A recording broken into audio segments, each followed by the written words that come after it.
जगतदानी महाशिव का आह्वान करता हूँ। प्रभु आप चल के आइए, विराजित होइए। मर्यादा पुरुषोत्तम भगवान श्री राघवेंद्र सरकार का आह्वान करता हूँ। भगवान आप चल के आए और इस पवित्र स्थान पर आकर के बैठ जाएं। माँ शारदा का आह्वान करता हूँ। गंगा माई के साथ सभी नदियों का आह्वान करता हूँ। यहाँ के ग्राम देवता क्षेत्रपाल देवता का आह्वान करता हूँ और इस आयोजन के प्रमुख मनोरथी के साथ में आप सभी के पूर्वजों का आह्वान करता हूँ, पुरखों का आह्वान करता हूँ। वह सब इस कथा के श्रवण के लिए इस पवित्र स्थान पर चल करके आवे। वंदे श्री कृष्ण देवम मुरणर्कविदम वेद वेदांत वेदम लोके भक्ति प्रसिद्धम यदकुल जलदहु प्रादुराग सिद्धि पाए। जो इस जगत में भक्ति से ही प्राप्त हो सकते हैं, धन से नहीं। जो अपार यादव रूपी समुद्र में प्रकट हुए मुर और नरकासुर को जिन्होंने मारा, ऐसे भगवान गोविंद को हाथ जोड़िए हम और आप बंदन प्रणाम करते हैं। कृष्णम नारायणम वंदे कृष्णम वंदे व्रजप्रियम कृष्णम द्वैपायनम वंदे कृष्णम वंदे प्रथासुतम। ऐसे भगवान श्री कृष्ण जो अपनी 16 कलाओं से परिपूर्ण है और उन्हीं का वांग्मय स्वरूप है श्रीमद् भागवत महापुराण। जिस भागवत में 12 स्कंद हैं, 18,000 श्लोक हैं, 335 अध्याय। एक एक श्लोक एक एक चरित्र इस जीव का उद्धार करता है, कल्याण करता है। इसमें 2 महात्म्य, एक आरंभ में है और एक समापन में है। जो आरंभ में महात्म्य है वो पद्म पुराणांतर्गत है और जो समापन में जो इसका महात्म्य है वो स्कंध पुराण के अंतर्गत है। दोनों ही महात्म्य अपने आप में अद्भुत हैं। शुरू का महात्म्य है, उसमें आत्मदेव के पुत्र गौकर्ण ने धुंधुकारी का उद्धार किया और समापन का जो महात्म्य है उसमें श्री उद्धव जी महाराज ने वैजनाथ जी को श्रीमद् भागवत की कथा सुनाई है और भागवत की कथा कैसे जीव का कल्याण करती है। माता पिता के ऋण से मुक्त होने के लिए भागवत से बढ़कर के और कोई दूसरा उपाय दिखता नहीं है। ऐसी भागवत,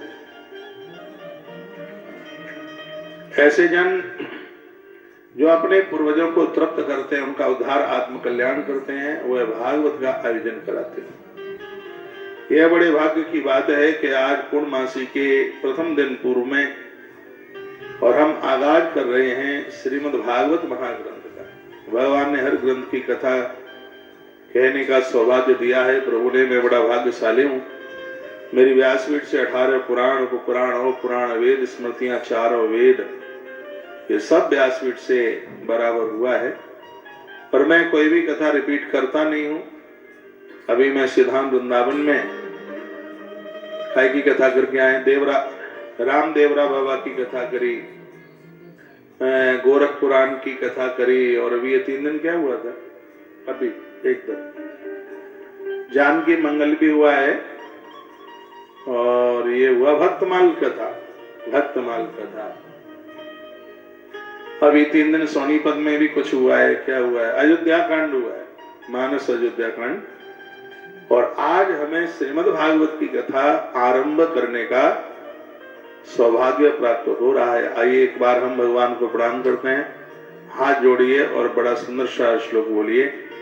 सच्चिदानंद रूपाय विश्वोत्पत्त्यादिहेतवे तापत्रय विनाशाय श्री कृष्णाय वयं नमः। यह है आपकी स्तुति प्रकरण में बहुत चीजें हैं, उसमें एक यह भी होना चाहिए।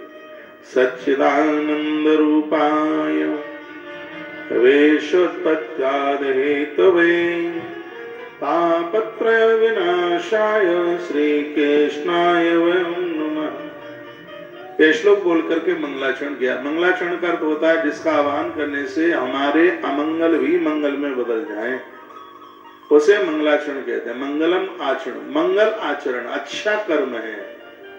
मंगलाचरण हमारी दृष्टि, हमारी नेकता, हमारा चिंतन वो सब दिव्य हो, ईश्वर से जुड़ा हुआ हो, तो फिर जीवन में मंगल ही मंगल होता है। प्रातः आप जागते हैं तो भगवान का नाम लेकर के ही जागिए, ईश्वर का नाम सुबह। ऐसी आप अपनी आदत में इसको डालिए। भगवान का नाम लेकर के जागोगे, पूरे दिन भर मस्त रहोगे, खुपरिया नहीं बिगड़ेगी। आज के युवाओं की खोपड़ी बिगड़ने में देर ही कहाँ लगती है। खान पान ठीक ठाक है नहीं, सत्संग है नहीं, तो सब लोड सब भजन पूरा माथे के ऊपर ही होता है। पूरा दिन भर तो चकिया चलानी है भैया, कि सुबह और रात को सोते समय का जो टाइम है इसमें 2 मिनट भगवान का नाम ले लो तो कल्याण होगा। मैं कहूंगा पूरी दुनिया की दौलत संपदा आपके नाम कर दी जाए, इतने पर भी भगवान के बिना कल्याण नहीं होगा। आखिर में उस दरबार में तो आना ही पड़ेगा। अरे मरने के बाद भी हड्डियां गंगा जी भेजी जाती हैं, मृतों के तत्पश्चात हस्तियां गंगा जी जाती हैं। ये कहा जाता है कि ईश्वर के बिना कुछ नहीं है।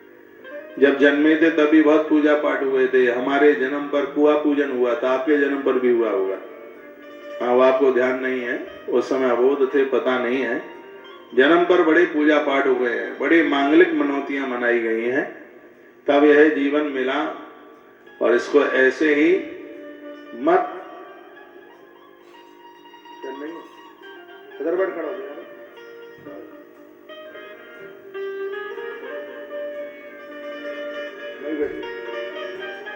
तब मौका।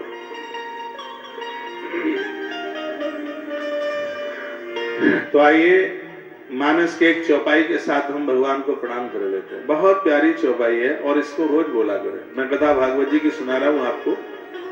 एक रामायण की चौपाई से मंगलाचरण करा रहा हूं। जग में सुंदर है दो नाम, चाहे कृष्ण का हो यारा। हाथ जोड़िए और रोज बोलिए, मंगल भवन मंगल हारी, मंगल भवन मंगल हारी, प्रभु सुदर्शन हरि बिहारी। मंगल भवन अमंगल हारी, मंगल भवन अमंगल हारी, प्रभु सुदर्शन हरि बिहारी, प्रभु सुदर्शन हरि बिहारी। मंगल भवन।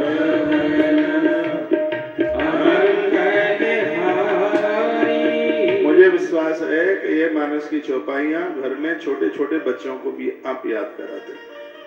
जैसे आप पूजा में बैठे हैं तो एक श्लोक याद कर लें तो बड़ा अच्छा होगा। ओम मंगलम भगवान विष्णु मंगलम गरुड़ध्वज मंगलम पुंडरीकाक्षम मंगलाय तनम। ये बोलिए।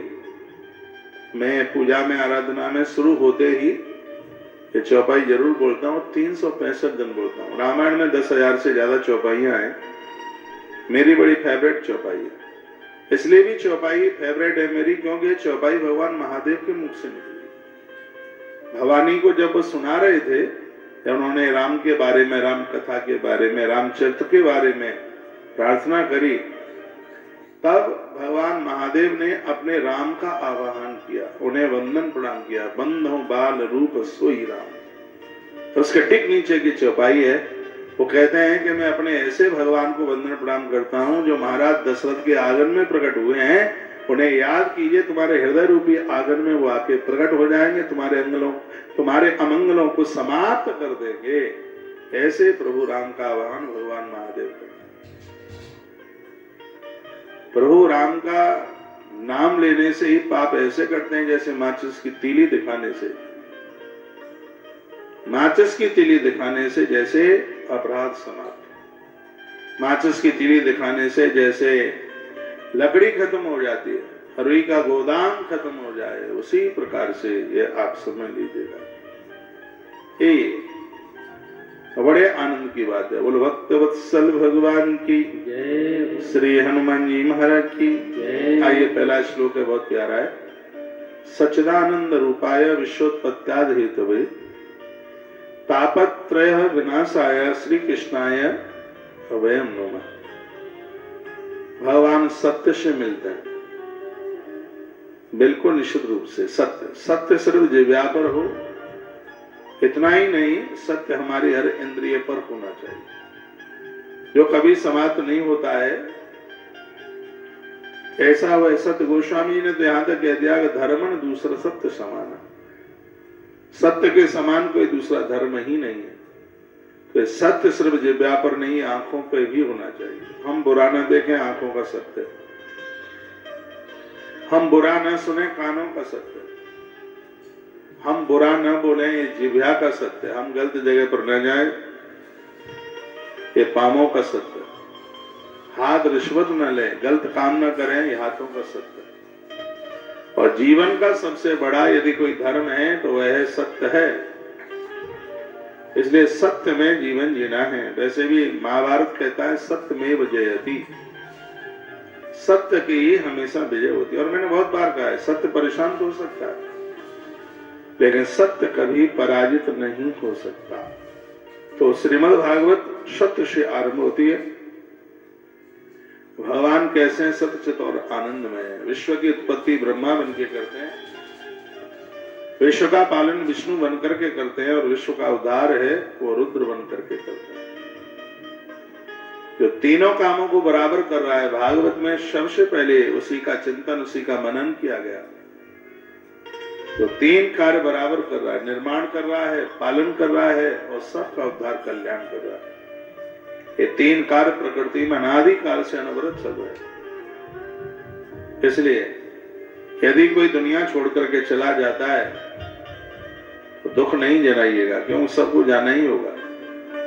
इस देश में, धरती पर पूरे जगत की बात कही जा रही है। जो आया है उसे जाना तो होगा ही। इसी संदर्भ में इस कथा को सुनाया जा रहा है। परीक्षित को मोक्ष देने के लिए ही नहीं, संपूर्ण जगत को मुक्ति देने के लिए साक्षात भगवान कृष्ण ही भागवत जी के रूप में प्रकट हुए हैं। इसलिए भगवान कृष्ण और श्रीमद् भागवत दोनों में बिल्कुल अंतर है ही नहीं। स्वयं भगवान ने बात कही है, मैं ही भागवत हूं और भागवत ही में। कृष्ण ही भागवत है और भागवत ही कृष्ण है। तो ऐसी अद्भुत कथा तापत्रय विनाशा, जिनका नाम लेते ही तीनों ताप शांत हो जाते हैं। तीन तरह के दुख होते हैं, अध्यात्म, आदि दैविक और आदि भौतिक। तीन प्रकार के दुख है। भगवान बचाए इन तीनों दुखों से। भगवान की शरण में आओगे तो बच जाओगे। अध्यात्म दुख कौन सा है? घर के सब चीजें आपके पास, पद पत्नी, बच्चे, पैसा, रुपया, सब कुछ है, मकान दुकान सब कुछ है, लेकिन शांति नहीं है। टेंशन के साथ जी रहे। इतना बढ़िया मनुष्य जीवन मिला है और तो भी भगवान को याद नहीं कर पा रहे हो। इसको अध्यात्म दुख के नाम से जानते हैं। यानी अपनी तरफ झांकोगे, अपने आप को पहचानोगे तो ही इस दुख से बचोगे। अध्यात्म का अर्थ होता है अपनी तरफ झांकना, अपनी तरफ दृष्टि डालना। तो आप दुनिया की परख करते हैं, अपनी भी परख कीजिए, अपने आप को भी पहचानिए। आपका स्वभाव कुछ बदल रहा है, क्या बात है? पहले जैसे नहीं रहे हैं आप। दिख तो पहले से भी अच्छे रहे, टनाटन कपड़े पहने, चकाचक, लीपा पोती खूब करी है, चमक रहे हैं, दमक रहे हैं, लेकिन स्वभाव वैसा नहीं रहा। स्वभाव में कुछ कमी आ गई है। या तो आप बड़े हो गए हैं, या कुछ चीजें आपको मिल गई हैं, हो सकता है जरूरत से ज्यादा मिल गई हैं। स्वभाव को नहीं बदलिए, स्वभाव तो ठीक ही होना चाहिए। जिनका स्वभाव बढ़िया होता है, प्रभाव भी उन्हीं का ही जमता है। लेकिन लोग प्रभाव जमाने के लिए अपने स्वभाव को भूल जाते हैं। ऐसा नहीं हो तो सब। दूसरा चेतना के साथ जीवन जिए। और तीसरा शब्द है आनंद। बड़ा अच्छा शब्द है आनंद। आनंद ईश्वर के चरणों में मिलेगा। जैसे कोयले के डिब्बों पर चीनी नहीं मिलती, उसी प्रकार से संसार में बिल्कुल आनंद मिलेगा नहीं। युवा बच्चे बैठे हैं, सुनिए, मैं दावे के साथ कह रहा हूं, संसार में आनंद नहीं मिलेगा। किंचन मात्र दाद खाट खुल्ली की तरह सुख मिल जाएगा जो टिकाऊ नहीं है। मेड इन चाइना है वो नहीं है टिकाऊ। वो लंबे समय तक आपके पास टिकेगा ही नहीं। जो टिकता नहीं है, बराबर मिट रहा है, खत्म हो रहा है, कम हो रहा है, उसे सुख कहते हैं। औरों को छोड़िए, आप अपने पति और पत्नी के बीच में देख लीजिए। जो 10 साल पहले तुम्हारे अंदर प्रेम था वो आज नहीं। शादी के समय पर तुम्हारे साथ जो स्नेह था, आत्मीयता थी, विवाह से पहले जो आत्मीयता आपके पास में रही है वो विवाह के बाद नहीं रही, वो 10 साल के बाद नहीं रही, क्योंकि संसार है ही ऐसा। संसार की चीजें कोई भी टिकाऊ है ही नहीं, तो ये कैसे टिक जाएगा? ये सुख है, आज है कल नहीं रहेगा। आज आप बड़े प्रसन्न हो रहे हैं, लेकिन कुछ क्षणों के बाद में इतने दुखी कि लगता है हम जैसा दुखी ही कोई नहीं है। जो संसार के गलियारों में सुख ढूंढ रहे हैं वो कभी आनंद नहीं हो सकता, वो भोग वृत्ति में है वह। लेकिन श्रीमद् भागवत की कथा तो हमें भोग नहीं, हमें योगी से जुड़ाती है, हमें भगवान से जुड़ाती है। सच्चिदानंद रूपाय विश्वोत्पत्त्यादि हेतवे तापत्रय विनाशाय, जिनका नाम लेने से ही तीनों दुख समाप्त हो जाते हैं, वो कौन है? ऐसे भगवान राधा कृष्ण हैं। हम और आप उनके चरणों में वंदन प्रणाम करते हैं। कृष्ण कहोगे तो पाप जलेंगे निश्चित रूप से। कन्हैया के नाम का ही प्रभाव ऐसा है, और राधा कहोगे तो कृष्ण भक्ति में डूब जाओगे, गोता लगा जाओगे, क्योंकि राधा के बिना तो कन्हैया की कल्पना भी नहीं की जा सकती। ये समझ लीजिए, सीधी सी बात है। कृष्ण वृक्ष है तो भगवती राधा रानी इस पेड़ की खुराक है। पेड़ आप लगा दीजिए, खाद पानी डालिए मत, निराई गुड़ाई कीजिए मत, तो पेड़ सूखेगा। पेड़ की छाप चाहिए, बहुत ध्यान से सुनिए, पेड़ के फल चाहिए। इसका मतलब है कि कृष्ण की कृपा चाहिए, तो राधा रानी के नाम का जल उसमें सिंचित करते ही रहिए, राधा रानी का नाम लेते रहिए। माँ भगवती राधा रानी के बिना कन्हैया की कृपा हो जाए, यह तो कभी हो ही नहीं सकता। इसलिए किसी गीतकार ने बड़ी सुंदर सी पंक्तियां लिखी थी, और मेरा मन कर रहा है ये पंक्तियां गाएंगे, फिर हम चलते हैं आगे। राधे राधे जपो चले आएंगे बिहारी। श्री वृंदावन में ये गीत बहुत गाया जाता है, जिसमें भगवती राधा रानी की एक विलक्षण महिमा की अनुभूति कराई गई है।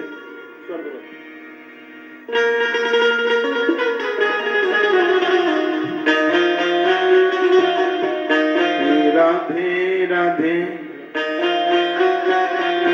राधे राधे जपो चले आएंगे बिहारी, राधे राधे जपो चले आएंगे बिहारी, आएंगे बिहारी चले आएंगे बिहारी, आएंगे बिहारी चले आएंगे बिहारी।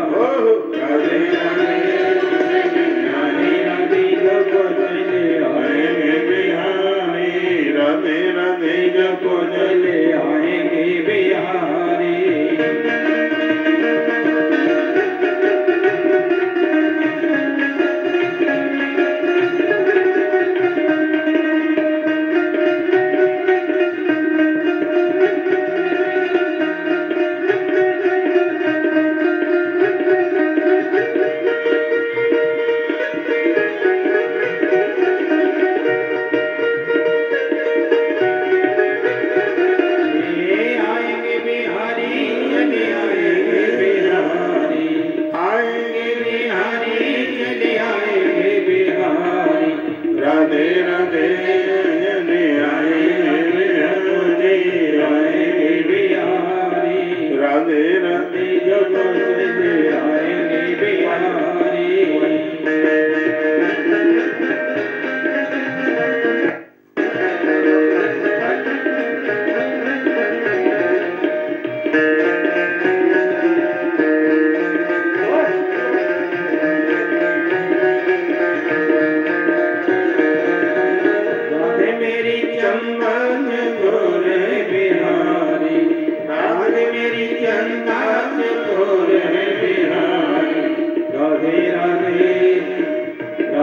राधे जपो चले आएंगे बिहारी, राधे राधे जपो चले आएंगे बिहारी। सब गाइए।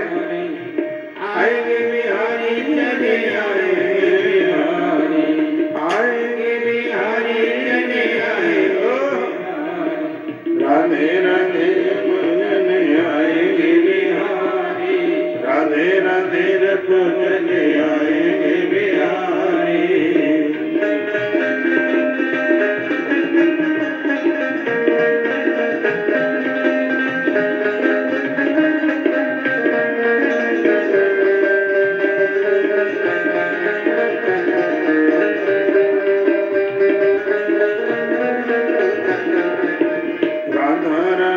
मिश्री तो स्वाद बिहारी, राधा रानी मिश्री तो स्वाद बिहारी, स्वाद बिहारी तो स्वाद बिहारी, राधा रानी मिश्री तो स्वाद बिहारी, राधा रानी मिश्री तो स्वाद बिहारी, स्वाद बिहारी तो स्वाद बिहारी, स्वाद बिहारी तो स्वाद बिहारी, राधे राधे जन आए बिहारी, राधा रानी ऑटो चले आए बिहारी।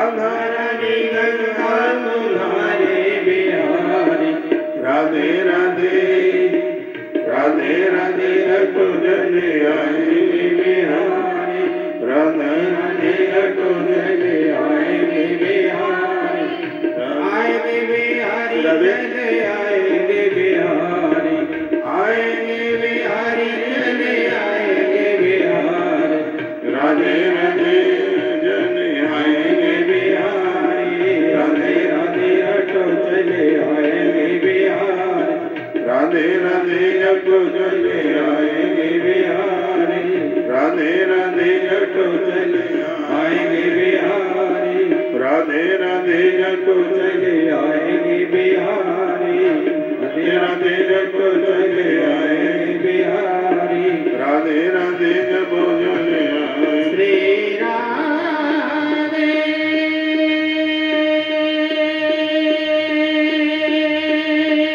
जय हो राधे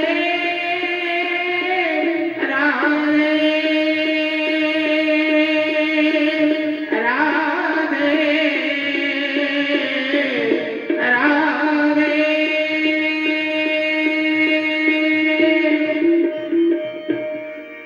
बोलिए राधा रानी की जय, बाल कृष्ण लाल की जय, जय जय श्री राम। बहुत ध्यान से सुनिए, कथा टाइम पास करके के लिए नहीं है, कथा बदलने के लिए। आप अपने आप को बदलिए, चेंज कीजिए। दुनिया की हर समस्या का समाधान उसी दिन हो जाएगा जिस दिन हम ईश्वर को स्वीकार कर लें। अभी मैं वृंदावन से एक बात कह रहा था, जब आप तीर्थ यात्रा के लिए जाते हैं, कहीं घूमने के लिए जाते हैं, एक भी दिन ऐसा नहीं होता है कि फोन करके आप घर के हालचाल न लेते हो। लेते हैं, सबके बारे में पूछते हैं, लेकिन जिसके बारे में आप कभी भी नहीं पूछते वो आपकी अलमारी में, आपके आले में, घर में, आपके मंदिर में बैठे हुए आपके भगवान है। कभी नहीं पूछा आपने, भोग लगाया कि नहीं, जगाया कि नहीं, सुलाया कि नहीं, और भगवान ठीक है, मंदिर पूजा पाठ ठीक से किया कि नहीं, फूल पत्तियां चढ़ाई कि नहीं। पूछा हो तो अपने आप को ही पूछ लीजिए। यही बहुत बड़ी दुविधा है। लेकिन जब दिक्कतें आती हैं, परेशानी आती है, तब तुम ही हमारे माई बाप हो। हे हनुमान बाबा, अब तो कुछ कर लो, इस केस से बचा लो। बिल्कुल हनुमान जी बाबा हमारे पुरखों का नौकर लगता है क्या? फिर रोते हैं बड़े बड़े मोटे मोटे आंसुओं से। मैंने बहुत बार कहा है, तुम्हारे घर में जितने मेंबर हैं उसमें एक भगवान को प्लस कीजिए। जिन संत गुरुजन महापुरुषों से आप जुड़े हैं उनको उसमें प्लस कीजिए, उनको जोड़िए, फिर जिंदगी जी के देखिए, जीवन जीने में कितना सुकून मिलता है। भागवत कहती है तापत्र विनाशाय। जिस दिन आपने भगवान को स्वीकार कर लिया उसी दिन भगवान तुम्हारे सगरे दुखों का खेल कर देंगे, खत्म कर देंगे। परेशानियां आएंगी भी तो उन मुसीबतों को आप एहसासित ही नहीं कर पाओगे। भगवान से जुड़ने में भैया बड़ा आनंद है, और इस बात का हम आनंद ले रहे हैं। हम ये तो नहीं कह सकते हम पक्के भगत हैं, लेकिन यह भी पक्का कि हम ठगत नहीं है। हमें यह भी पता कि हम अभक्त नहीं है, हमें यह भी मालूम है आज भगवती कृपा का, ईश्वरीय कृपा का खूब आनंद आ रहा है, भजन में आनंद आ रहा है। ठाकुर जी की बड़ी कृपा है कि दिन का आरंभ भी उनसे जुड़ते हुए और दिन का समापन भी उनके ही साथ होता है। तो वो कौन है जो हमारे दुखों को नाश करते हैं? कहा कृष्णाय वयम नमः। भगवती राधा रानी के साथ जो खड़े हैं ऐसे भगवान गोविंद है, भगवान कृष्ण हैं, उनको हम कोटि बार, लाखों बार, करोड़ों बार उन्हें हम प्रणाम करते हैं। पहले श्लोक में भगवान कृष्ण को प्रणाम, दूसरे श्लोक में गुरु जी को प्रणाम है, जो कि सुखदेव मुनि, जो भागवत के परमाचार्य हैं, बहुत बड़े विद्वान हैं, भगवान सुखदेव मुनि। यम प्रव्रजन्तु मनपेतम पेतकृत्यम द्विपायनो विरह कातुर आजुहाव पुत्रेति तन्मयतया तरवो विनेदुष तम सर्वभूत हृदयम मुनिमानतोस्मि। ये बात उस समय की है जब भगवान व्यास के घर में एक बच्चे ने जन्म लिया और बच्चा, ये बालक जन्म लेते ही वन के लिए भाग गया। पिता पीछे दौड़ा, का पुत्रेति, अरे बालक रुक रुक रुक रुक, तेरे बिना मैं नहीं रह सकता। अरे बच्चा रुक, बालक रुका ही नहीं। तो जो अगल बगल में रास्ते में जो वृक्ष खड़े हुए थे वो पेड़ चाह रहे थे कि बालक न लौटे। तो हम ही इस बच्चे के रूप में जवाब दे देते हैं इनके पिता व्यास को।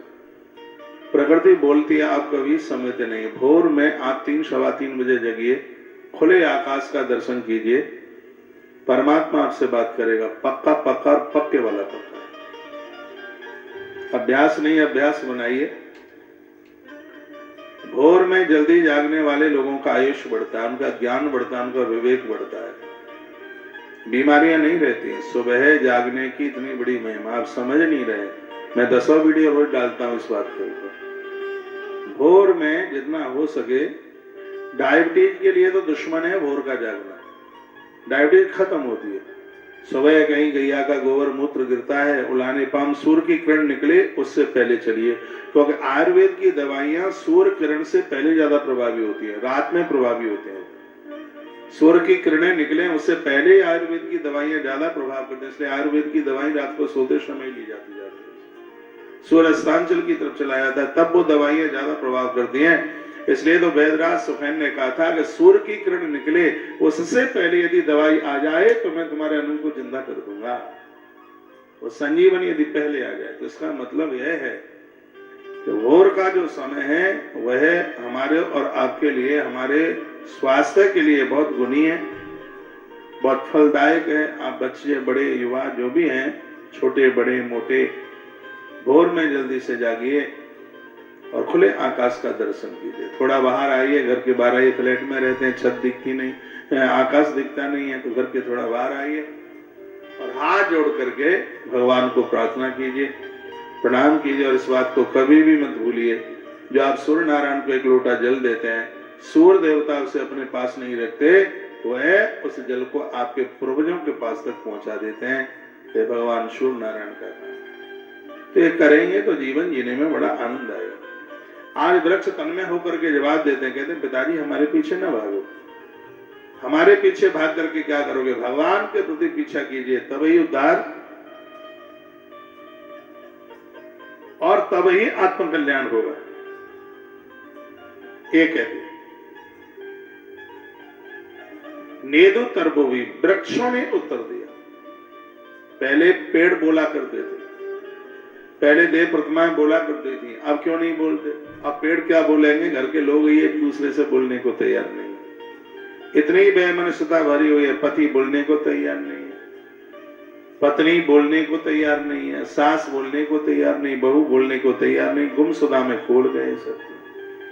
बस ऐसे जीवन लादे घूम रहे। जीवन से सुकून और शांति का एहसास को बिल्ले लोग ही कर रहे हैं।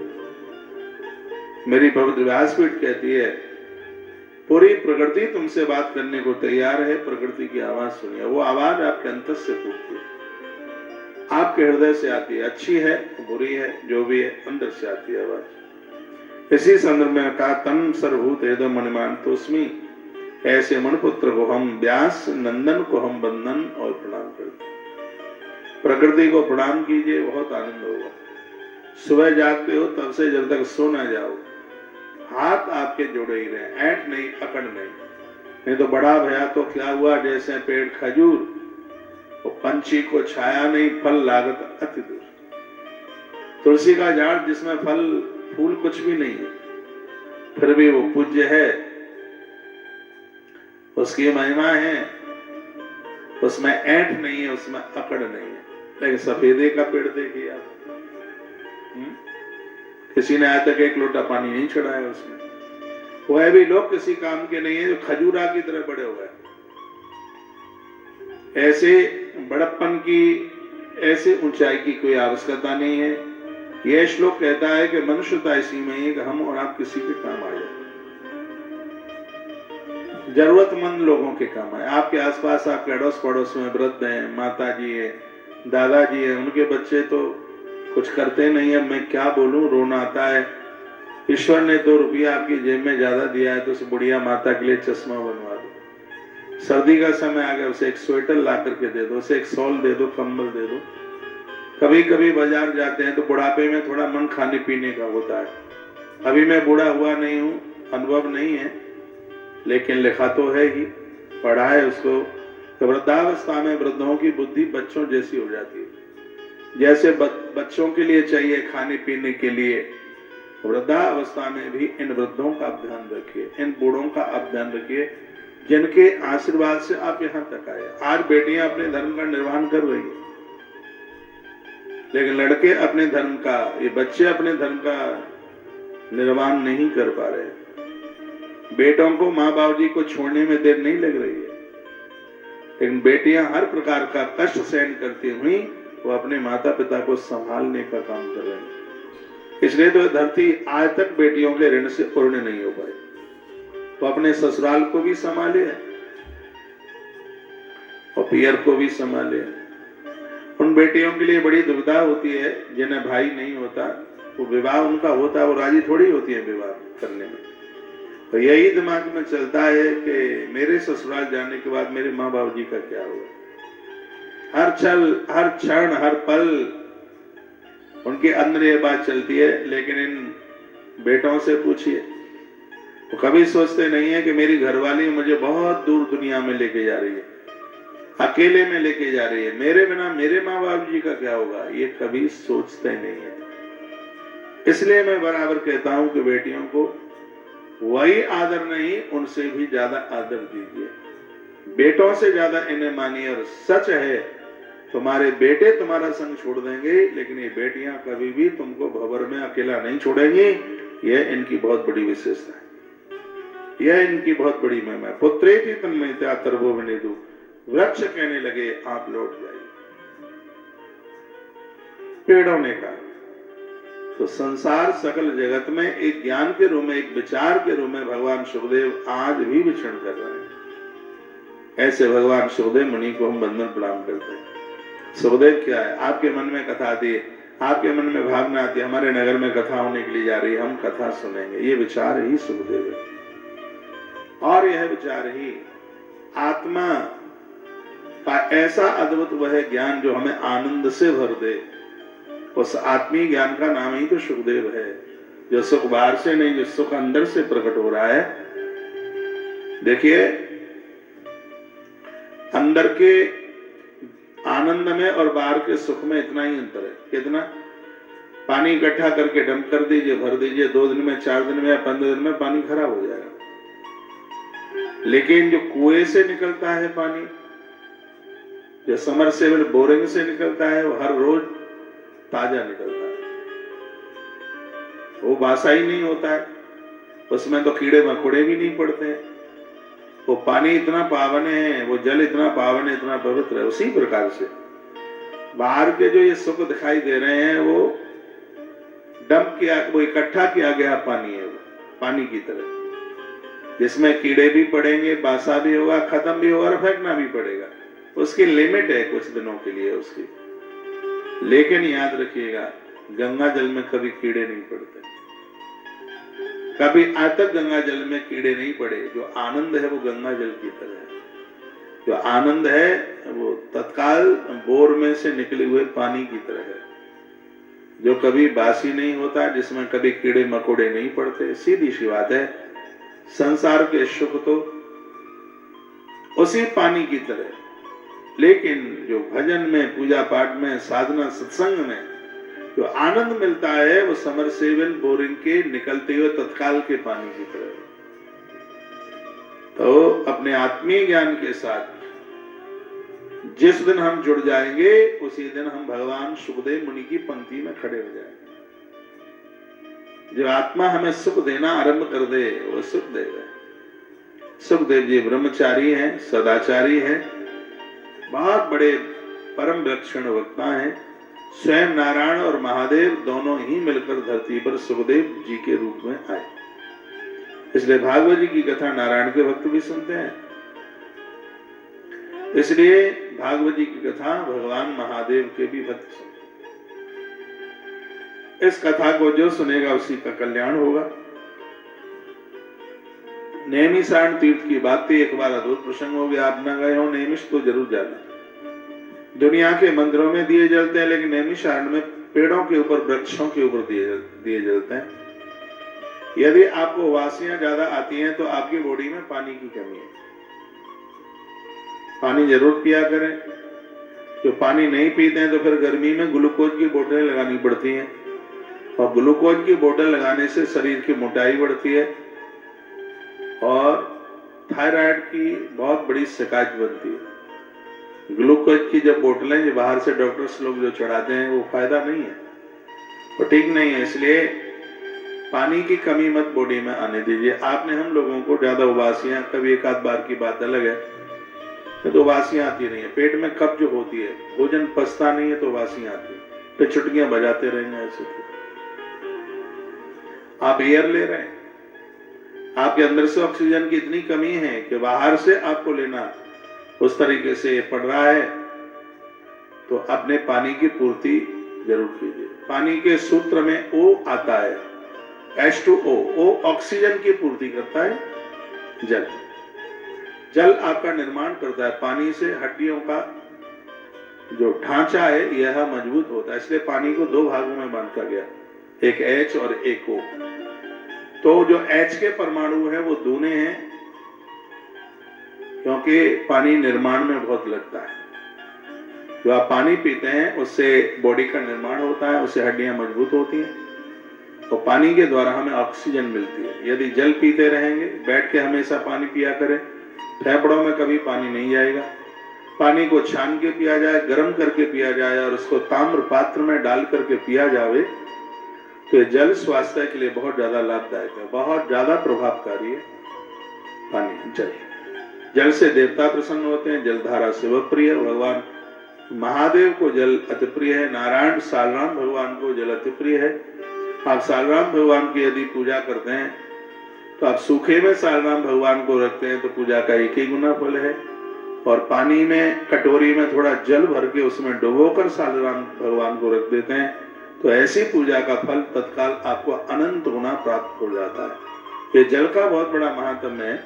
हजारों बीमारियां जल के अभाव में हो जाती हैं। जल दूषित होने पर बहुत बीमारियां होती हैं, इसलिए जल को ठीक रखिए, पानी को ठीक रखिए।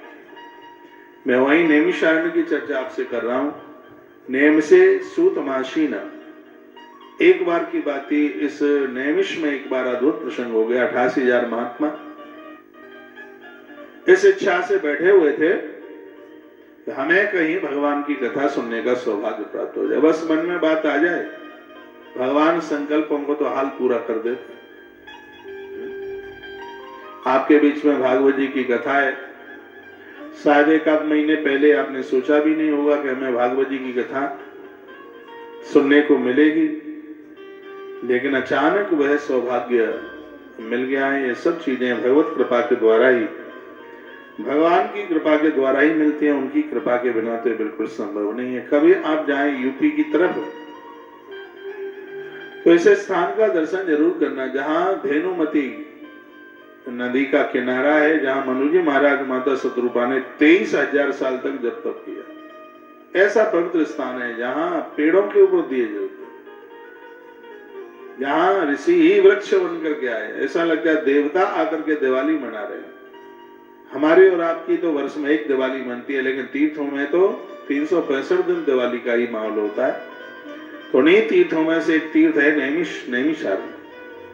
नैमिषारण्य की महिमा हमारे ग्रंथों में, भगवान नारायण का मस्तिष्क है वो बद्रीनाथ के रूप में, भगवान नारायण के जो चरण हैं वह श्री गयाजी धाम के रूप में, और भगवान नारायण का जो हृदय है वो नैमिषारण्य के रूप में है। तो इतना बड़ा महिमा युक्त यह तीर्थ है, कभी उधर आए तो इस स्थान का दर्शन करके आइए। यदि आप कुंभ में आ रहे हैं, कुंभ जरूर जाना, मैं भी पहुंचूंगा। कुंभ में इसलिए जाना क्योंकि ये महापूर्ण कुंभ है। 12 साल के बाद में जो कुंभ उसको महापूर्ण कुंभ कहा जाता है, जो कि 144 साल के बाद में आता है।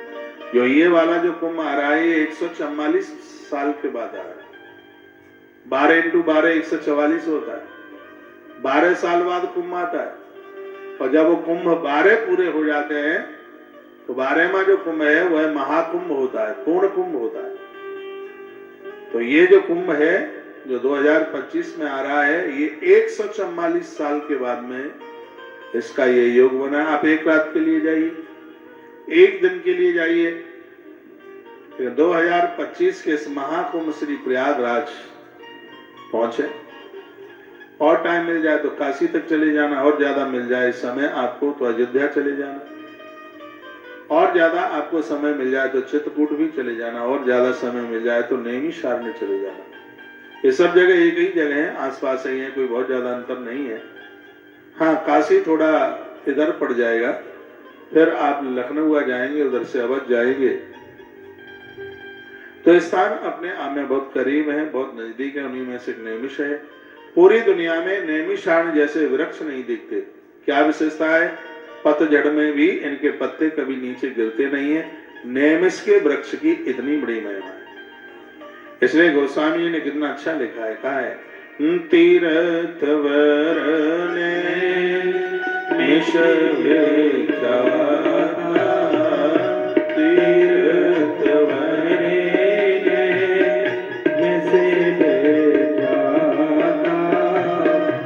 अति पुनीत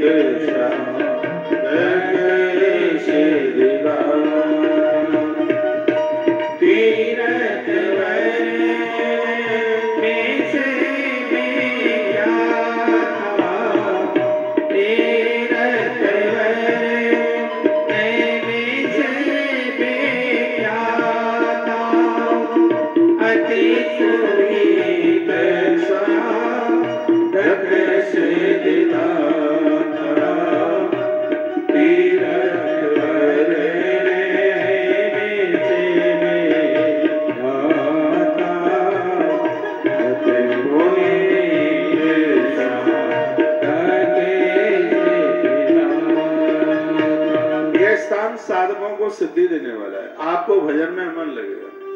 ये वही स्थान है जहां महात्मा मनु जी महाराज ने 23,000 साल तक तप किया, और उसका पुण्य उन्हें क्या मिला? इसी जगह की महिमा थी कि अगली बार वह दशरथ बनकर धरती पर पैदा हुए। उनकी जो पत्नी थी माता शतरूपा, वह धरती पर माता कौशल्या बनकर के प्रकट हुई। यह प्रभाव इसी तीर्थ का तो था। वैसे भी तीर्थ में किया गया जब तप दान पुण्य अनंत गुना हो जाता। यह तीर्थ की बहुत बड़ी महिमा, जो हमें तार देता है उसे ही तो तीर्थ कहते हैं। जो तारता है इसलिए उसका नाम तीर्थ है। तो ऐसे ग्रंथ की बात कही गई, ऐसे तीर्थ की बात कही गई। नेम से सूतमासन्य विवाद मामतिम, नेम से सूतमासी नामा विवाद मामतिम, कथामृत सस्वाद कुशला स्वर्ण को ब्रवी। स्वर्ण का आदि ऋषियों ने हाथ जोड़ करके कहा, गुरुदेव आपने बड़ी मंगल करनी अमंगल हारिणी कथा को आपने सुनाया है, बहुत आनंद हुआ है। इसकी महिमा कथामृत सस्वाद कुशला स्वर्ण को ब्रवीत। तो वह कहने लगे, हे प्रभु, हे गुरु जी, हमारे हृदय में आनंद के सागर उमड़े, कोई ऐसी कथा सुना दीजिए। सत्संग रोज किया करो। आजकल तो विज्ञान का युग है, जब भी मोबाइल आप खोलते हैं तो कोई न कोई कथा चल रही होगी। यूट्यूब बड़ी जोर से चल रहा है। इन कोरोना के 5 साल में तो उसने बड़ी रफ्तार पकड़ी है। मोबाइल को गलत यूज मत कीजिए। मोबाइल के आप फायदे भी, इस स्मार्टफोन के आप फायदे भी उठा सकते हैं। पॉइजन मारक भी है और पॉइजन तारक भी है। जहर चढ़ जाए तो जहर से जहर को उतारा जाता है, तो इसलिए वो तारक है। और ये जहर मारने वाला भी है। और यही समझ लो, ये विज्ञान से जो चीजें मिली हैं, तारक और मारक दोनों है। यदि इसको ठीक से यूज नहीं किया, बिजली अंधकार को मिटाती है, प्रकाश पैदा करती है। इसकी गुणवत्ता है कि जहां ये जल जाए, बल्ब लट्टू जल जाए तो वहां अंधकार पैदा नहीं होता। लेकिन इसको यूज करने का ढंग है। तार के ऊपर प्लास्टिक चढ़ी हुई है, काम करने वाला जूते चप्पल पहने, हाथ में प्लास लिए हुए, सावधानी हटी, दुर्घटना घटी। थोड़ी सी भी इसमें असावधानी हो गई, बिना रबड़ का तार पकड़ ले, ये जो बिजली प्रकाश देती है वही हमारे प्राणों को ले लेगी। यदि इसका सदुपयोग करना नहीं आया तो इस धरती पर सब कुछ है। हम पढ़ाई लिखाई क्यों करते हैं? इसलिए संसार की चीजों को हम ठीक से यूज कर सकें, उसको प्रयोग में ले सकें। आप तो रोटियां ठीक से प्रयोग में नहीं ले पा रहे, दूध दही घी शहद, ये आप इसका प्रयोग ही नहीं कर पा रहे। ठाकुर जी ने इतनी वनस्पतियां दी हैं। मुझे तो बड़ा दुख होता है कि हार्ट अटैक होता है और बाईपास सर्जरी और तमाम दुनिया भर के और ऑपरेशन कराए जाते हैं। हमारा वेद आयुर्वेद कहता है सर्दियों में आप दालचीनी का काढ़ा लीजिए और गर्मियों में खरबूजे के दाने लीजिए, जीवन में कभी हार्ट अटैक की बीमारी नहीं रहेगी। दूध में कुछ चीजें ऐसी हैं जो ज्यादा प्रभावशाली हैं। दूध में हल्दी कैंसर ठीक करती है। दूध में जो सौंठ है श्वास की बीमारी को खत्म कर दी और तमाम बीमारियों को दूर कर देती है। जो चीजें लेने के लायक उनसे ले नहीं पा रहे हैं, पैसा सब दवाइयों में खर्च हो रहा है, सब बीमारियां हो रही हैं। इतना असावधानी पूर्वक जीवन जिया जा रहा है। ईश्वर ने सब कुछ दिया। आपकी रसोई में राई होनी चाहिए। जैसे आप जीरा डालते हैं वैसे आप सरसों के दाने डालिए। सरसों के तेल से भी सरसों के दाने ज्यादा फायदा करते हैं। उसको आप अपने प्रयोग में नहीं ले पा रहे हैं। एक भी रसोई ऐसी ना हो जिस घर में अजवाइन ना हो। अजवाइन पेट नहीं फूलने देती, अजवाइन पेट में गैस नहीं बनने देती। यह अजवाइन का बहुत बड़ा प्रभाव है। घुटनों घुटनों में दर्द नहीं होने देती। लेकिन ये सब चीजें भरी पड़ी हैं। दिक्कत तो यह है कि उसे यूज नहीं कर पा रहे। 10,000 वीडियो एक एक चैनल पर हमने डाली। कितनी मेहनत करी होगी, कितनी किताबें ग्रंथ पढ़े होंगे, तब यह वीडियो आपके पास तक पहुंचा। एक वीडियो हमने डाली, किसी को घुटने घुटनों में बहुत ज्यादा दर्द है तो अजवाइन और उसका आधा जीरा लीजिए, जीरे की आधी सौंफ लीजिए। गर्मी में है तो सौंफ पहले, जीरा उसका आधा। यदि सर्दियों में है तो पहले जीरा उसके बाद में सौंफ। गर्मियों में सौंफ की मात्रा बढ़ा दीजिए, गर्मियों में, सर्दी में जीरे की मात्रा बढ़ा दीजिए। जितना आपने सौंफ लिया है उसका आधा इलायची ले लीजिए। इलायची बहुत फायदा करती है, स्वास्थ्य के लिए बड़ी गुणग्राही है, बहुत लाभदायक है इलायची। इन सब चीजों को मिलाकर के उसका एक पाउडर टाइप का बना के रात्रि को सोते समय गर्म पानी से फंकी लगा ले। कितने लोगों के ये शारीरिक कष्ट भाग गया है। चीजें सब भरी पड़ी हैं, लेकिन दुर्भाग्य ये है उनको आप यूज नहीं कर पा रहे। आपका ड्राइवर इतना बढ़िया है, आप उसको प्रयोग में नहीं ले पा रहे। आपका रसोईया, आपके आसपास, आपके यहाँ प्रतिष्ठान में काम करने वाले बहुत लोग तो इतने अच्छे हैं जिन्हें तुम आज तक नहीं पहचान पाए। उन चापलूसों की पहचान है आपके पास में, जो तुम्हारे सामने दिया बाती लेके खड़े हैं। हाँ जी हुजूर जी हाथ जुड़े हुए हैं। आप सब उन चापलूसों को ही पहचानते हैं।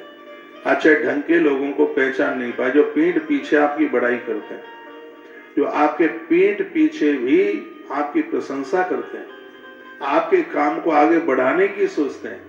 ऐसे जनों के ऊपर आप कभी ध्यान नहीं दे पाए, उनको आप प्रयोग में नहीं ले पाए। और मैं तो बराबर कहता हूं आपके पास में बहुत आसपास चीजें हैं, इनको आप प्रयोग में लीजिए। ये सब चीजें आपके लिए। दुनिया में ऐसी कोई चीज नहीं है जो हमारे लिए नहीं बनाई गई।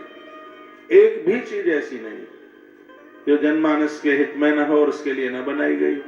परमात्मा ने बहुत सोच सोच के इतने पेड़ बनाए। बबूल इसलिए बना दिया कि उसकी दांतों नाप करते रहे तो आपकी बत्ती सी नीचे ना गिरे, आपके दांत जमे जमाए बने रहे, लेकिन उस बबूल को पहचान नहीं पाए। इतना अच्छा सा नीम बनाया इसलिए क्योंकि आपको मधुमेह ना हो, आपके पेट में कीड़े ना पड़े, आपको श्वास की बीमारी ना हो, ये आप लेते रहें, तुम्हारे फेफड़े मजबूत बने रहे, इसलिए नीम का पेड़ बनाया। लेकिन लोग आज तक नहीं समझ पाए। फल इतने बनाए, नींबू को नहीं समझ पाए, अमरूद को नहीं समझ पाए। अमरूद कैंसर के रोग को नहीं होने देता। अमरूद इस समय सीजन चल रहा है, काले नमक के साथ बड़ा फायदा करता है, इसके पत्ते इससे भी ज्यादा फायदा करते हैं। चीजें सब भरी पड़ी हैं, लेकिन दुर्भाग्य यह है कि उनको हम आज तक समझ नहीं पाए। काला नमक बॉडी के लिए इतना लाभदायक है, सेंधा नमक डायबिटीज का दुश्मन है, उसे खत्म करता है, लेकिन उसे समझ नहीं पाए। हाँ, आप चीनी को जरूर समझ गए, जिसके बिना नहीं आप रह पाते। हाँ, चाय को समझ गए आप, जिसके बिना कॉफी को आप समझ गए, जिसके बिना आप नहीं रह पा रहे। और भी ऐसी बहुत चीजें हैं जो हमारे जीवन का डेवलपमेंट करती हैं, उन्हें जरूर पहचानिए। मैं वही प्रसंग में आपको लेकर के आ रहा हूं। एक ही जगह पर 88,000 महात्मा बैठे। वो जगह कितनी सुंदर लग रही होगी जहां 88,000 महात्मा बैठे हैं, और दुनिया का इकलौता स्थान है जिसका नाम नैमिषारण्य। तीर्थ वर नैमिष विख्याता, अति पुनीत साधक सिद्धिदाता। साधकों को सिद्धि देने वाला ये स्थान है। कभी उधर जाए तो इस स्थान का दर्शन कीजिए, जहां श्री मनु जी महाराज ने 23,000 वर्ष तक एक ही जगह पर और उन्होंने तप किया। ऐसी जगह भागवत जी की कथा वहीं से आरंभ हो रही है। सौनक ऋषि 88,000 महात्मा बैठे थे, उन्होंने हाथ जोड़े। सामने से श्री सूत जी महाराज आ रहे थे। अज्ञान ध्वांत विध्वंस कोटि सूर्य समप्रभा। आप अंधकार को मिटाने में, अज्ञान को मिटाने में करोड़ सूर्य के बराबर। और मैंने बहुत बार कहा कि सूर्य से ज्यादा प्रकाश इंसान में, इसके पास गुणवत्ता है। राम जी को सागर पार करने के लिए पुल की जरूरत हुई, लेकिन हनुमान जी को आवश्यकता नहीं पड़ी। हनुमान जी को क्यों? भगवान से भी बढ़कर के तुम्हें बहुत चीजें हैं। ईश्वर ने उन चीजों को समझ लिया है, हम और आप आज तक समझ नहीं पाए। ये दुर्भाग्य।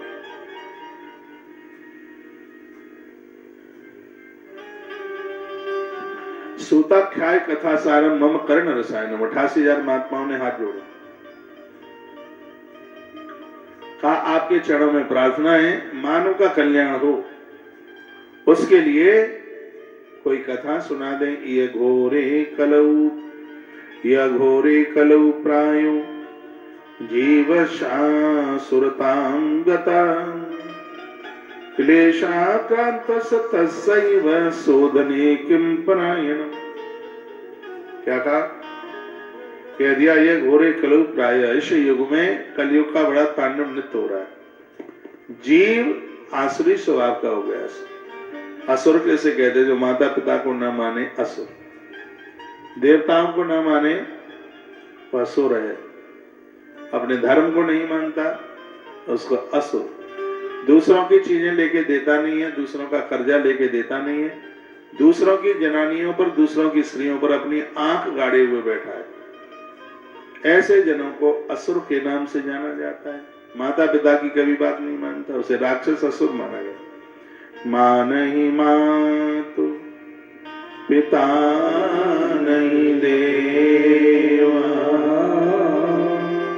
मां नहीं मातु पिता नहीं देवा, साधु निशर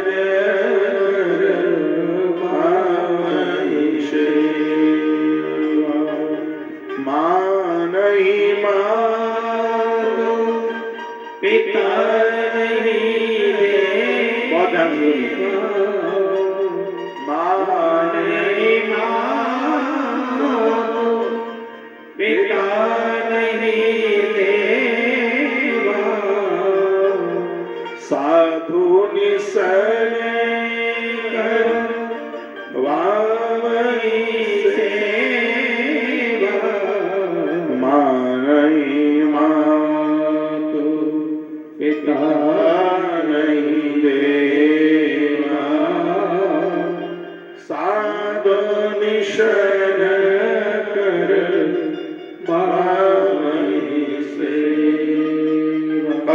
माता पिता को, माँ बाप जी को मानते नहीं है, महापुरुषों के ऊपर आदेश करते हैं, जिनके ये आचरण भवानी सो जानो निश्चर सत्ता, जिनके ऐसे आचरण हैं उन्हें राक्षस, उन्हें निशाचर समझ लीजिएगा। ऐसा भगवान महादेव, ऐसा भगवान शंकर बोले ऐसे। तो श्रीमद् भागवत इस अद्भुत ग्रंथ के माध्यम से जो बात कही जा रही है वो बड़ी अद्भुत है। 88,000 महात्माओं ने कहा कि दुनिया तो आसुरी स्वभाव की हो गई, अब कैसे जीवन बचाया जाए? तो कहा गया कि श्रीमद् भागवतम शास्त्रम कलौ कीरेण वासुदेव, कलकाल के दोषों से भागवत जी बताने का काम बचाने का काम कर सकती है। लेकिन यह दुर्भाग्य है कि भागवत जैसे परम ग्रंथ अब साधना के लिए नहीं रहे, अब ये कामनाओं की पूर्ति करने के लिए हो। कथाएं धंधा नहीं, व्यापार नहीं, बिजनेस नहीं, कथा के द्वारा जीव जगत का कल्याण होना चाहिए, समाज का कल्याण होना चाहिए। उसके लिए भागवत स्वयं भगवान कृष्ण ही श्रीमद् भागवत के रूप में अवतरित हो। जो भागवत को मान ले, समझ ले, चारों पुरुषार्थों की उन्हें प्राप्ति होगी, किसी भी चीज की कमी नहीं रहेगी। एक बात ध्यान रखने लगा, जन्मांतरे भवित पुण्यम तदा भागवतम लवे। चंदा मैया, कई जन्मों के पुण्य जब उदित होते हैं तब कहीं व्यक्ति को श्रीमद् भागवत की कथा कराने का, श्रवण करने का सौभाग्य प्राप्त होता है। भागवत का यह महात्म्य है, भागवत की इतनी बड़ी महिमा। जन्मांतरे भवित पुण्यम तदा भागवतम लवे, जन्म जन्म के पुण्य उदित हो तब कहीं ये सौभाग्य प्राप्त होता है। यदि ऐसा ना होता तो देवता लोग स्वर्ग से अमृत कुंभ लेके आ गए परीक्षित राजा के पास और कहा, राजन ये अमृत तुम पी लो, तुम्हारी मौत नहीं होगी, इसके बदले में भागवतामृत हमें पिलवा दीजिए। परीक्षित ने फटकार लगाई, कहा चलो यहां से। देवता गुरु जी के पास पहुंचे, सुखदेव मुनि जी के पास पहुंचे और वहां जाकर के प्रार्थना करने लगे, सुखम नत्ता वदन सर्वे सुकार्य कुशला सुरा। देवता तो अपने कार्य में बड़े कुशल है, बहुत बड़े स्वार्थी है। देवताओं के सामने कहा तो देवताओं ने भगवान सुखदेव को बात कही तो भगवान सुखदेव ने कहा नहीं, इसका अधिकार तो परीक्षित को। बोलो बांके बिहारी लाल की, श्री हनुमान जी महाराज की। देवता परीक्षित जी के पास पहुंचे, कहा स्वर्ग ले लो, बदले में कथा हमें दे दो। कथा की कितनी बड़ी महिमा है। कहा परीक्षित ने, मुझे नहीं चाहिए स्वर्ग, मुझे भगवान की कथा, क्योंकि जिस भगवान ने मेरे पूर्वजों की रक्षा करी है, मैं ऐसे गोविंद की, ऐसे कृष्ण की कथा मैं विस्तार पूर्वक सुनना चाहता हूं। देवता लोग ठगासा मुंह लेकर के रह गए और विधाता ब्रह्मा के पास पहुंचे। ब्रह्मा ने कहा क्या हाल है? देवता ने कहा मृत्यु लोक में भागवत की कथा सुनने के लिए गंगा के किनारे गए थे, लेकिन हमें अनादकारी समझ करके कह दिया कि तुम इसके लायक नहीं है। चर्चा चल रही थी, इतने में किसी ने आके कहा, 7वां दिन हो गया था कथा को, किसी ने आके कहा कि भागवत की कथा सुन के परीक्षित राजा विमान में बैठ करके भगवान के धाम के ले गए। जैसे ही जब इतना सुना है, उसी समय विधाता ब्रह्मा जी ने देवसी नारद जी को बुलाया और कहा पूरी धरती पर भागवत जी का प्रचार कीजिए। भागवत बड़ी अद्भुत है। आइए 2 पंक्तियां मुझे दास बनाकर रख लेना। भगवान तू अपने चरणों में, बहुत प्यारी पंक्तियां हैं, हमें दास बना के रख लेना। भगवान तू अपने चरणों में।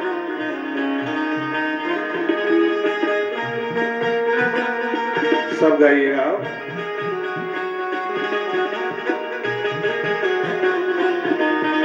हमें दास बना के रख लेना भगवान तूने दास बना रख लेना भगवान तूने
तेरा हो, तेरे द्वार पे आया, तेरा हो, तेरे द्वार पे आया, तेरा हो, मुझे चाह कर जाने रख लेना, मुझे चाह कर जाने रख लेना, भगवान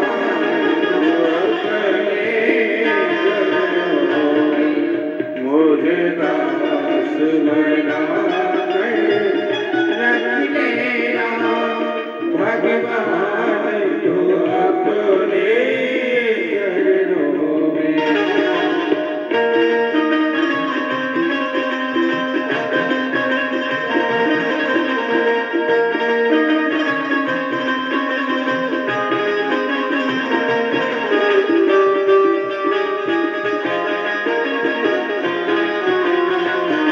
ताली बजाइयो।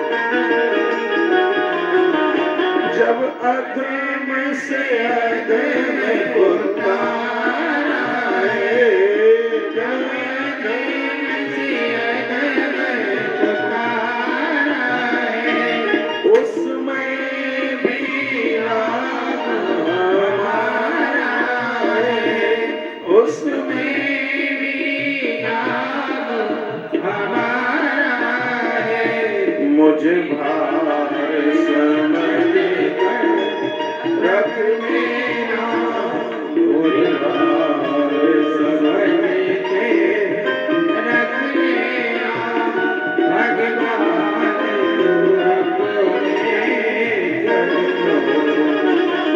मुझे दास बना कर रख लेना, भगवान तू अपने चरणों में। मुझे दास बना कर रख लेना, भगवान तू अपने चरणों में। मुझे दास बना कर रख लेना, भगवान तू अपने चरणों में। भगवान तू अपने चरणों में, भगवान तू अपने चरणों में, भगवान तू अपने चरणों में।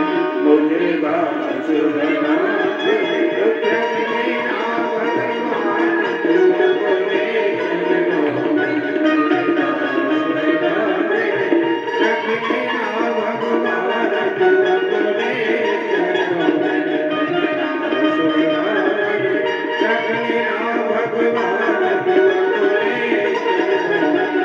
भगवान तू अपने चरणों में, भगवान तू अपने चरणों में, भगवान तू अपने चरणों में। मुझे दास बना के रख लेना, भगवान तू अपने चरणों में।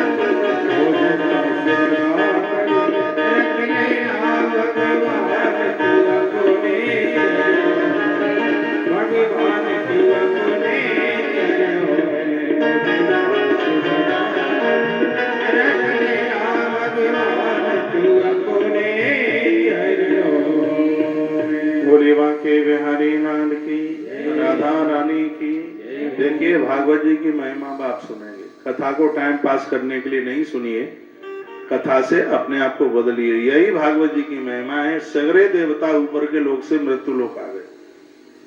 सुखदेव मुनि के चरणों में प्रणाम किया, कहा गुरुजी हमें स्वर्ग नहीं चाहिए, हमें भागवतामृत पिला दो। देवता स्वर्ग लेने को राजी नहीं है, क्योंकि स्वर्ग में आनंद नहीं है।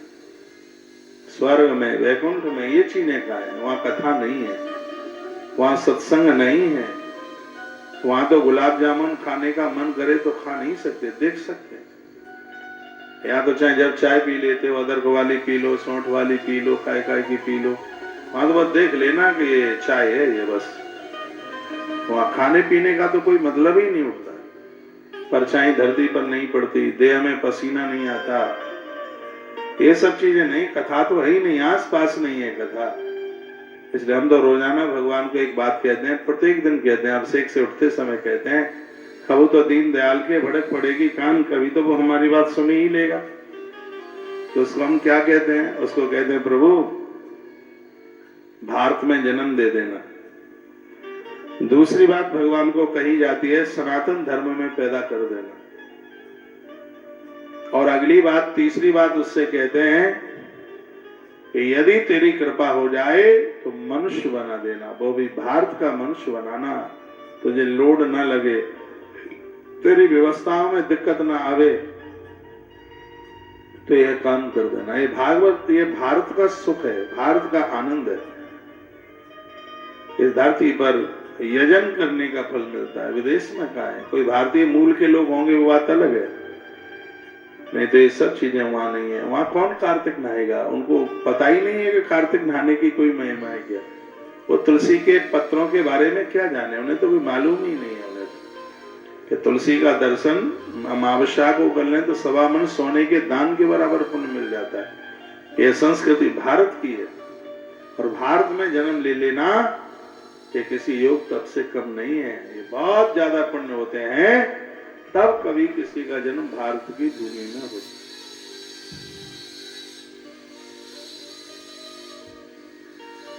धर्म के ऊपर खतरा मंडरा रहा है,